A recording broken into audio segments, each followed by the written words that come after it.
Your wife is a secret agent, but so are you. Our story begins with a titular couple, Mr. and Mrs. Smith, attending a marriage counseling session. They've been married for 5 years. 6. Okay, 5 or 6. The husband, John, is defensive, claiming that they don't really need this and compares the session to a car checkup. Maybe change the oil. If you know what I mean. On a scale of 1 to 10, how happy are you as a couple? John is initially confused, but his wife, Jane, gives a solid 8. Naturally, he follows suit. 8. Now, how often do you two hide the pickle? Oh no, the couple can't answer, not even when asked how many times this week. So, 0? That's married life for you. The counselor asks them to describe the first time they met. It's a fond memory as it gets them both to smile. They met in Bogota, Colombia. Still not sure if it was 5 or 6 years ago. Flashback time. Amidst burning buildings and wailing sirens, John is at a hotel bar where we learn that the police are looking for a solo traveling tourist that put a new hole in someone, and not in the fun way. John tries to keep it cool and ignores the police questioning him. At the same time, Jane enters the hotel, who's also being hounded by authorities asking for her papers. The two notice each other and immediately understand what to do, so they pretend to know each other. Little did they know, they're both hiding something very suspicious. Inside the hotel room, they officially introduce themselves. Afterwards, the new couple celebrate. Dodging bullets. And in case anyone needs a reminder of how hot Angelina Jolie is, enjoy the dancing. John couldn't resist the temptation. Apparently, Brad couldn't either. Anyway, these two have the hots for each other, so much so that not even the rain could cool them off. The next day, Jane gets breakfast in bed. Apparently, room service fled, so John had to do everything himself. Sweet. Explosions can be heard in the background and the hotel is even shaking, though the couple doesn't seem to mind. They spend the time exchanging flirtatious glances, and everything is fine. Some time has passed and we're in New York, where the couple are having fun at a carnival. They try the shooting gallery, with Jane missing all her shots. Let a man handle this. Wow. Beginner's luck. Then, Jane flashes a killer gaze before turning on her aimbot. Equality lives on. John is impressed and Jane, proudly carrying her prize, echoes. Beginner's luck. We cut to a gym and John's friend, Eddie, is reprimanding him about the fact that he's only known Jane for 6 weeks. However, John is in love. Smart, sexy, uninhibited, spontaneous, complicated, sweet thing of everything. Listen man, you have to have a foundation of friendship. The other stuff fades. Meanwhile, while climbing the side of a cliff, Jane is also discussing the pace of her relationship. Her friend, Jazz, is concerned it's going too fast. Here we learn that John works in construction as a big-time contractor. He's gone as much as I am, so perfect. I'll spoil it for you now. They're both contractors. Contract killers, that is. And back at the gym, while getting his wig split, John reveals that Jane is in IT. She's like Batman for computers. Also, he already proposed, which leaves Eddie in complete shock. Stop hitting him, I think he said something crazy. I'm getting married. Yep, definitely crazy. Back to the present, the Smiths are living in this fancy house. They discuss their counseling session, both unimpressed by the counselor, and they seem uninterested in going back. Married life seems dull, and their conversations aren't interesting. Check this out. If this happens every day, it's a miracle they lasted 6 years. Afterwards, we cut to this guy, Benjamin, acting like a big shot after getting called in by the boss. On his way to the elevator, he gets stopped by the secretary, who reveals that people who've been working here for 25 years have never seen the inside of that elevator. I guess he's new, and this must be his first assignment. This is the assignment? Yeah, he's new. And we catch a small glimpse of the mysterious boss. Back at home, Jane prepares dinner and John arrives just in time. Gotta make sure we're wearing the ring, hide that stain, and we're good to go. John picked up some butter, and apparently that makes Jane happy. Things aren't looking so bad today. I got new curtains. Uh-oh. Jane goes on and on about reupholstering sofas and getting new rugs. John doesn't want to overcomplicate things. He's more keen on keeping the old ones and not changing anything else. If you don't like them, we can return them. I don't like them. You'll get used to them. Women, am I right? Just kidding. Looks like both of them decided to visit the counselor separately, venting their concerns in the relationship. I love my wife, but sometimes there's this huge space between us and it keeps filling up with everything that we don't say to each other. What is that called? Marriage. Sounds about right. Their bedroom lacks any passion, dinner time is cold, and overall, the Smiths are failing in the communication department. I have little secrets. Everybody has secrets. Not this kind. Back home, Jane is on the phone and is suspicious John is spying on her while watching TV. She needs to leave for server maintenance, and John reminds her that they're going to the neighbor's party tonight. Yeah, just a quickie. Poor choice of words, but okay. Turns out, John has to leave as well. A little later, and the couple arrive at their separate destinations. Jane at a hotel, and John at a bar. John goes all the way to the back and in a drunken stupor attempts to join a poker game. Nah, this seat is for Lucky. Come on, he ain't even here yet. John taunts them with some cash, convincing them to let him join. All the while, Jane starts a game of her own. A man enters and... wah wah wee wah. Back to the poker game, John is already one of the boys. Just look at this montage. Drink responsibly, kids. However, their fun is cut short as Lucky comes back. Back to the memories. Time for John to leave, but not before. And then this henchman is like, oh my god, my gun. And then John is like, pew pew pew. So much for being one of the boys. Cut to the hotel and we are getting kinky. Ow. Step on me, mommy. Just kidding. Jane proceeds to give him a chiropractic adjustment and then escapes through the balcony using this nifty bag. Ain't that some shit? Taxi? Smooth. Now we know that these two are true professional killers and have kept their actual profession secret from each other for 6 years, or 5. It's impressive they never ran a thorough background check on each other. The couple return home at almost the same time, John just barely missing Jane's interesting outfit. The Smiths proceed to their neighbor's house. Look at those smiles, totally normal, not hiding anything at all. Meet the Colemans in their fancy house with their fancy party. Suddenly, Mrs. Coleman notices Jane's fishnets. Hey, no kink shaming. In the other room, John socializes with the boys. Stocks, trades, ROIs. How about you, John? Got any NFTs? I got all my dough buried under the tool shed. Wise man. Meanwhile, Jane is getting bored with the small talk. Right on cue, this baby makes a mess and the mom has to clean up her dress. Little rhyme for you? She ends up leaving the baby with a very hesitant Jane. She's visibly perturbed, but don't worry, Jane. It's just a baby. It's not a bomb. She likes you. John sees this, and I don't know what that look means. Disappointment? Anger? Envy at being helped? The next day, John is preparing for a trip. Whoa, he wasn't kidding. His shed is loaded. At the same time, Jane unlocks her own stash. Naturally, it's in the kitchen. Hey, I didn't write this movie. John arrives at work and is greeted by a secretary with all the paperwork he needs. But first... Get rid of that gun. Gum. Geez, okay. Oh look, Eddie's here. How are you? Same old, same old. People need killing. Oh, of course. He invites John to a boys-only barbecue, but John needs to talk to Jane first. Eddie mocks him for not wearing the pants in the relationship. Yeah, maybe give her a call in case you decide to scratch her ass. Make sure she thinks it's okay. John viciously counters. You live with your mother. Relatable. She cooks, she cleans, she makes me snacks. I'm the dumb guy? No, Eddie, you might just be a genius. John ignores Eddie's whining and activates his office's stealth mode. Cool. Good morning, Atlanta. Atlanta gives him a priority 1 assignment. Benjamin Dance, aka the Tank. Hey, it's the new guy from earlier. He's further informed that Benjamin is a threat to their firm, who is currently in DIA custody. John needs to make sure a ground-to-air exchange does not happen. So, he'll be heading north of the Mexican border. More like Twink. Around the same time, Jane arrives for work in her high-tech office. As she's entering, their boss gives her an urgent assignment. We need this quick. Yes, that's Keith David, and in case you missed it, Keith is the boss from earlier. As soon as Jane enters the office, she is greeted by, whoa, hello ladies. Looks like it's an all-female death squad. They'll steal your heart and eat it too. Funny how despite being an all-female team, the boss is still a dude. Jazz is also here and she briefs Jane on her target, the Tank. Yes, the same target as John's. You serious? Yes, Jane, I agree. Tank is not an apt description. Anyway, she'll be heading south of the border. Oh, look, more desert. Ha! A classic one-liner by our boy Tank. As you can see, Tank, aka Benjamin, is escorted by a convoy. Jane is already on standby, observing their every move. She's got motion sensors and explosives at the ready. While she's chilling, this dune buggy arrives, alerting her and accidentally engaging the sensors. There's an idiot in the field ruining all our plans. It's John, just in time for the operation. Jane resets the explosives and observes John, but she doesn't recognize him. He goes back to his ride and picks up the Widowmaker. Ironic. Jane panics and shoots him. John's down and the convoy activates the motion sensors. Countdown is initiated. John is of course still alive. Enraged, he shoots the watchtower with a rocket. Goddamn. Just as John contemplates his Second Amendment rights, the timed detonation goes off. The convo leaves. Mission failed. For the both of them. Unsurprisingly, Jane is also alive and gets away on a motorcycle.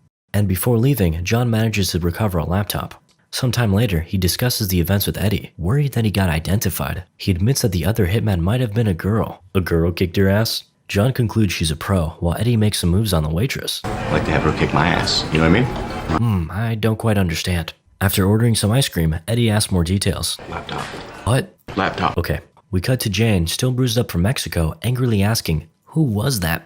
His father. Wow, so not only is their boss a man, but they call him Daddy. The patriarchy, am I right? Jane takes the call and reports her failure. Daddy warns her that if she got identified, well... You know the rules. Everyone looks concerned as she is given just 48 hours to eliminate her new target, which is her husband. Meanwhile, John is checking the laptop that Jane left behind. Well, actually, this hacker girl named Gwen is helping. She takes out some undamaged RAM, scans it, and just like that, we have an address leading to Jane's office building. Technology is scary. John arrives and, would you look at that? Sweet Jesus, mother of God. Amen? Jane's team is a bit slower, still replaying the tape from Mexico. Jane, it's your husband. Yeah, no kidding. He calls asking about dinner, to which Jane responds, it's at 7. It always is. For whatever reason, he finds this to be sus. John drives home expecting a battle. Upon entering, Jane kindly greets him with a drink. You're here early. Pleasant surprise, but John remains cautious, spotting a bottle of Drano in the kitchen. As they sit down, Jane states, this is a special occasion. Damn, she's in control.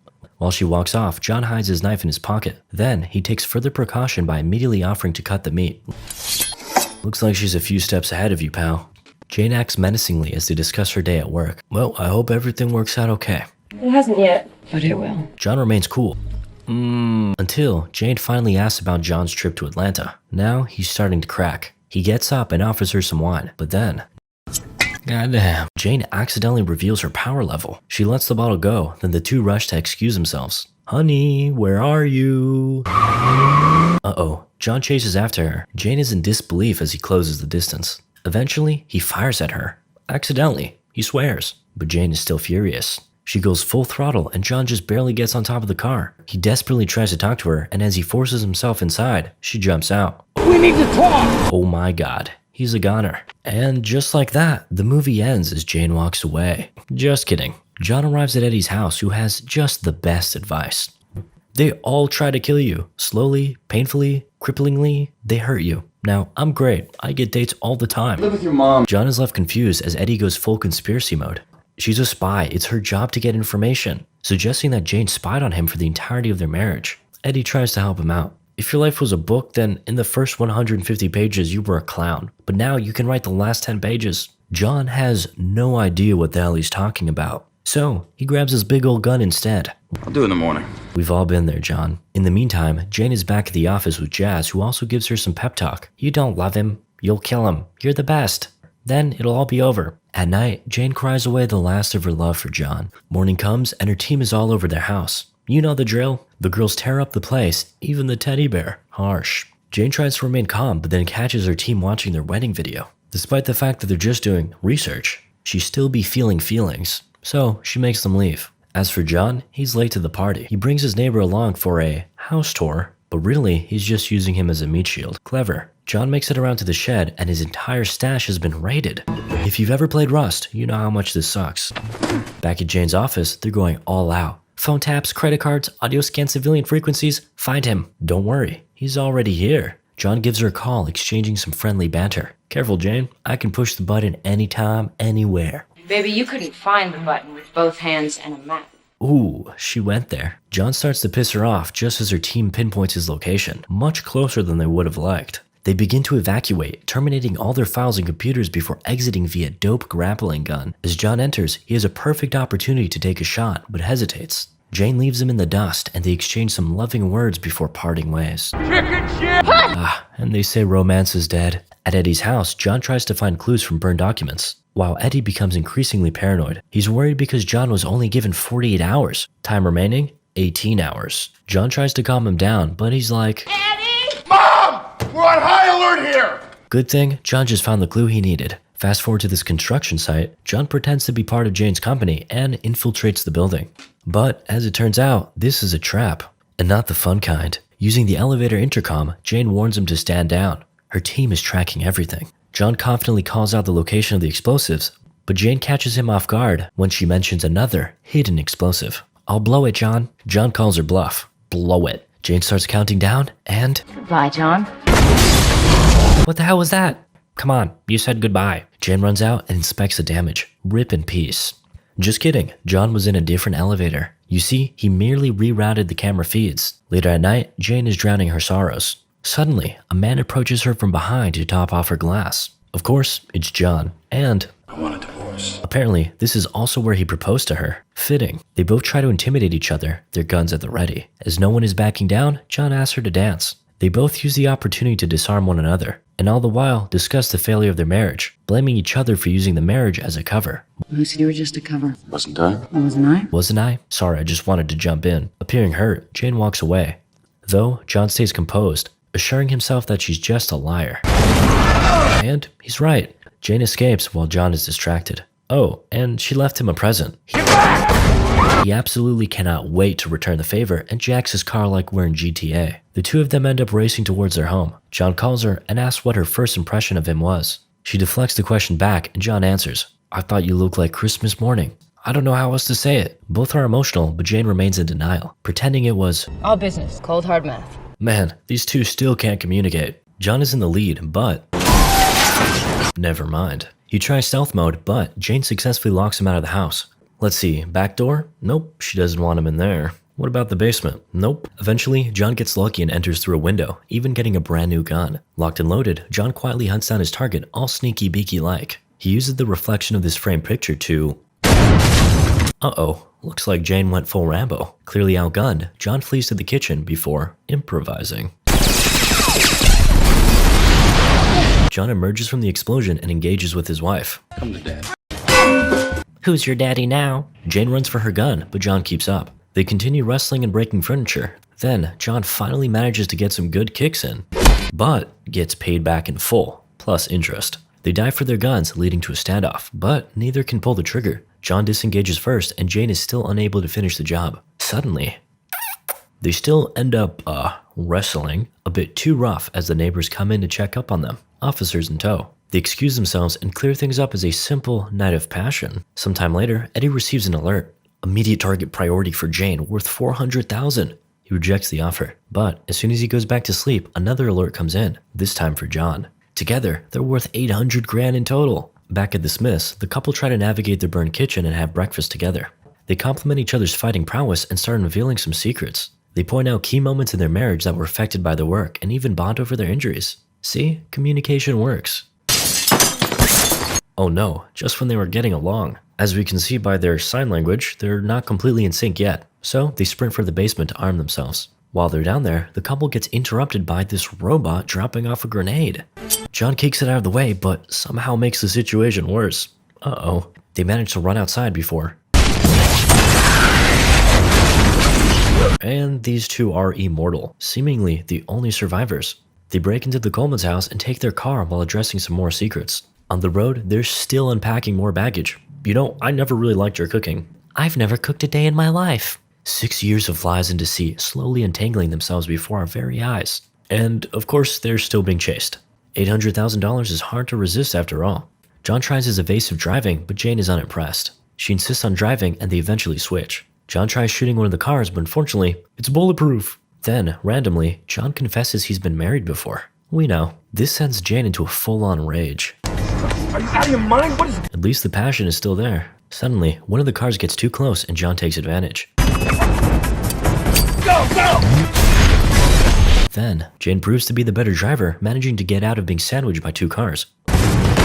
And in case you're ever feeling useless in life, look at this guy. Goddamn. Okay, time for another confession. This time, Jane admits she's an orphan. Her parents on their wedding were paid actors. John is shook. Meanwhile, they're having a hard time taking care of the remaining cars, so Jane has to improvise.